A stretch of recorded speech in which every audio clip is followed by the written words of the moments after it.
कासव नेमके कुठे ठेवावे, तांदळात की पाण्यामध्ये? कासव घरात ठेवायचं असेल तर ते पाण्यामध्ये ठेवावे की तांदळामध्ये ठेवावे?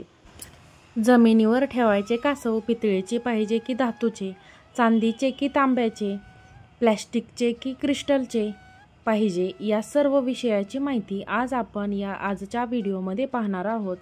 कासवाचे महत्त्व आणि महात्म्य आपल्याला माहिती पाहिजे, यासाठी आपण या व्हिडिओमध्ये ही सर्व माहिती बघणार आहोत. कासव हे लक्ष्मीकारक असतं. ज्या घरात कासव असते त्या ठिकाणी लक्ष्मी स्थिर असते, पैशांची आवक वाढते. त्याचप्रमाणे कासव हे दीर्घायुष्य असल्याकारणाने ते घरात असणे चांगले मानले जाते. कासवाच्या घरात असल्याने घरात सकारात्मकता वाढते.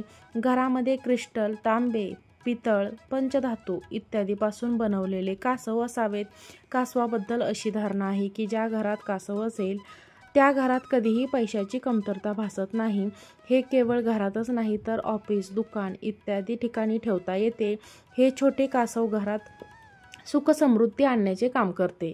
घरात कासव ठेवल्याने व्यक्तींचे उत्पन्न वाढते. एवढेच नाही तर व्यवसायात नुकसानही होण्याची शक्यता देखील येत नाही, यामुळे कमी होते. आता कासव हे सेवक आहे. हे जरी विष्णूचे स्वरूप जरी असेल तरी ते सेवक आहे. त्यामुळे कासव हे देवघरात कुठे ठेवायचे? घरात कासव असेल तर ते कुठे ठेवावे? तर बघा, सर्वात महत्त्वाचं म्हणजे आपण बघितलं असेल, आपण प्रत्येक मंदिरात गेल्यावर मंदिरामध्ये एक कासव असतेच. ते कासव पितळेचे कासव असते आणि हे कासव नेहमीच देवांच्या समोर दरवाजामध्ये ठेवलेले असते. आणि म्हणूनच आपण आपल्या घरामध्ये कासव ठेवताना ते देवांच्या समोर ठेवायचे आहे. ज्याप्रमाणे आपण देवघरात देव ठेवतो त्या पद्धतीने देवांबरोबर कासव कधीही ठेवू नये, कारण देवांचा दर्जा हा देवांना दिला गेला पाहिजे. म्हणूनच कासव हे नेहमी देवांच्या समोर ठेवायचं आहे. का असं ठेवताना कासवाचे तोंड हे नेहमी देवाकडे करून ठेवायचे आहे. म्हणजे बघा, कासवाचे तोंडही आपण पूर्व दिशेला किंवा पश्चिम दिशेला करून ठेवायचं आहे. देवघरामध्ये आपण जिथे देव ठेवतो त्या देवांकडे तोंड करून कासव येईल अशा पद्धतीने कासव आपल्याला देवघरामध्ये ठेवायचे आहे. मुख्यतः कासव हे दोन प्रकारचे असतात. काही कासवांच्या खाली आकडे दिलेले असतात आणि काही कासवांच्या खाली आकडे दिलेले नसतात.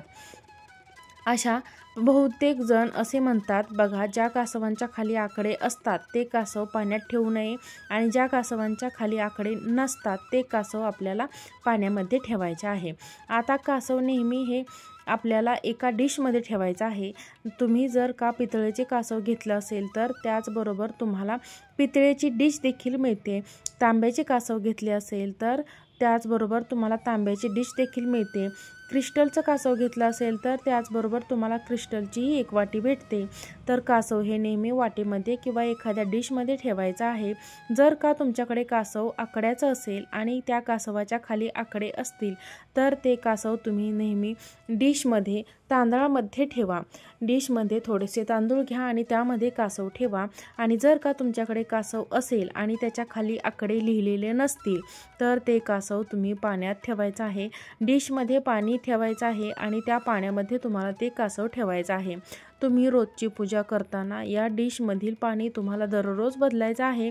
त्याचप्रमाणे बघा, क्रिस्टलचं देखील कासव असते तर ते क्रिस्टलचं कासव तुम्ही हॉलमध्ये ठेवू शकता. हॉलमध्ये तुम्ही शोपीस म्हणून हे क्रिस्टलचं कासव ठेवू शकता. या कासवाचे तोंड तुम्ही उत्तर किंवा पूर्व दिशेला करू शकता. काही घरामध्ये जिवंत कासव देखील असतात, परंतु कायदेशीररित्या तसे कासव पाळणे गुन्हा आहे. त्यामुळे तुमच्याकडे जर जिवंत कासव असेल तर ते योग्य ठिकाणी सोडून द्या. तर कासव हे काचेचे, क्रिस्टलचे, पंचधातूचे, पितळाचे असू शकते. आणि सर्वात महत्त्वाचं म्हणजे कासवाचा आकार देवघरातील देवांच्या मूर्तीपेक्षा लहान असावा. एक घरामध्ये आपण बघतो की देव छोटे छोटे आणि कासव एकदम मोठे. तर तुम्ही लक्षात घ्या की कासव हा सेवक आहे, वाहन आहे. त्यामुळे जरी ते विष्णूचे स्वरूप असेल तरी कासव हे आपल्याला देवळाच्या बाहेर जसं असतं तसं आपल्याला देवघराच्या बाहेर ठेवायचं आहे. आणि ते लहान आकारामध्ये आणि शक्यतो मंदिरामध्ये कासव हे पितळेचे असते. आपल्याला जर का कासव घ्यायचं असेल तर आपण पितळेचे सुरेख असं कासव घेऊ शकता. तसं बघितलं तर कासव हे तुम्ही पाण्यामध्ये ठेवा, तांदळामध्ये ठेवा किंवा नुसती डिशमध्ये तुम्ही ठेवा तरीही चालणार आहे. पितळेचे कासव असेल तर आणि जर का तुम्ही ते पाण्यामध्ये ठेवलं तर त्यामुळे त्याला निळे हिरवे डाग पडतात. तांब्याचे कासव असेल तर त्या तांब्याच्या डिश असेल तर त्याला बघा तुम्हाला काळपटपणा त्या डिशला येतो. क्रिस्टलचे कासव असेल तर त्याला पाण्याने घाण चढते. तर या पद्धतीने त्या कासवाची सुंदर अशी डिझाईन जी असते तर ती पाण्यामुळे खराब होऊ लागू शकते. काही वेळेला त्याला पाण्यामुळे गंजही लागतो. तर अशा वेळी तुम्ही छान सुंदर सुबक असे तुमच्याकडे कासव असेल तर ते तुम्ही नुसत्या डिशमध्येही ठेवलं तरीही चालणार आहे. कारण कासव घरात असणं हे महत्त्वाचं आहे.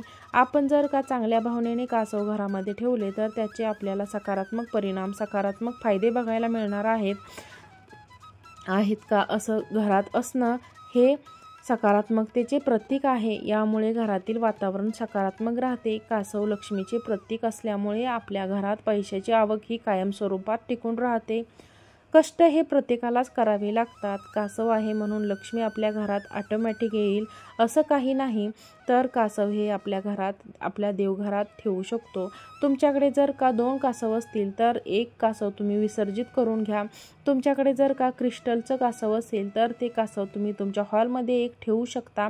आता बघा 2 कासव घरात असतील तर 2 कासव धातूची असतील तर तुम्ही एकदा 1 कासव पाण्यात विसर्जन करून द्या. क्रिस्टलचे कासव असेल तर तुम्ही ते तुमच्या हॉलमध्ये ठेवू शकता. आणि ज्याच्या देवघरात कासव नसेल आणि ज्यांना घ्यायचं असेल तर त्यांनी छान पितळेचे कासव नक्कीच घ्यावे. त्याचबरोबर पितळेची डिश देखील मिळते तर ती देखील तुम्हाला घ्यायची आहे. नवीन कासव घेतल्यानंतर तुम्ही त्याला शुद्ध पाण्याने, स्वच्छ पाण्याने, पंचामृताने त्याला स्वच्छ करून घ्यायचं आहे. त्याला अभिषेक घालायचा आहे. त्यानंतर तुमच्या देवघरामध्ये तुम्ही तुमच्या देवांसारखीच त्याची दररोज पूजा करायची आहे. असेही तुम्ही कोणत्याही शुभ दिवशी कासव घरामध्ये खरेदी करू शकता. दसरा असू द्या, अक्षय तृतीया असू द्या, कोणत्याही शुभ दिवशी तुम्ही कासवाची खरेदी करू शकता. ज्याप्रमाणे आपल्या देवघरामध्ये शंख असतो, घंटा असते, त्याचप्रमाणे कासव देखील असावं. शंख, घंटा, कासव हे सर्व सेवक आहेत आणि त्यामुळेच हे आपल्याला देवघराच्या समोर, देवांच्या समोर ठेवायचं आहे. ते कधीही आपल्याला देवांच्या बरोबर ओळीत ठेवायचे नसतात. कासव हे शुभतेचे प्रतीक आहे. तुमच्या घरात कासव नसेल तर तुम्ही नक्कीच खरेदी करून आणू शकता. आणि ज्यांच्या घरात जिवंत कासव असेल, त्यांनी फिश टँक असेल त्यांच्याकडे, त्यात जर कासव ठेवले असतील तर तुम्ही ते उत्तर दिशेला ठेवू शकता. कारण उत्तर दिशा ही पाण्याची दिशा असल्यामुळे तुम्ही कासव उत्तर दिशेला ठेवू शकता. कासव हे दीर्घायुष्य असल्यामुळे ते आपण आपल्या घरात ठेवणं अतिशय शुभ असते. कासव हे संत, हळूवार गतीने चालणारे, शांत स्वभावाचे असतात. त्यामुळे देखील हे आपल्या घरामध्ये आपण ठेवून हे शुभ मानले जाते. तर बघा, आपण कासव घरात ठेवताना या चुका आपल्याला करायच्या नाहीत. एक म्हणजे क्रिस्टल कासव. तुम्ही जर तुमच्या देवघरामध्ये तुम्हाला ठेवायचं नाही तर क्रिस्टल कासव असेल तर ते तुम्ही हॉलमध्ये ठेवू शकता. तुमच्या देवघरामध्ये 2 कासव ठेवू नका. 2 कासव असतील तर ते 1 कासव तुम्ही पाण्यात विसर्जित करायला द्या. आणि दुसरं कासव म्हणजे काही ठिकाणी असं सांगण्यात येते की कासवाचं तोंड हे उत्तर दिशेला करायचं आहे. कारण उत्तर दिशा ही कुबेराची म्हणजे धनाची दिशा मानली जाते. तसं काही नाही. प्रत्येक मंदिरात आपण बघतो कासवाचं तोंड हे देवासमोर केलेलं असतं. त्यामुळे तुमच्या देवघरात कासव असेल त्याचं तोंड तुम्हीही देवासमोर करायचं आहे. त्यानंतर कासवाची जागा ही नेहमीच एकाच ठिकाणी असावी. रोज कासवाची जागा तुम्हाला बदलायची नाही. आज इथं, उद्या तिथं, तर असं काही करू नका.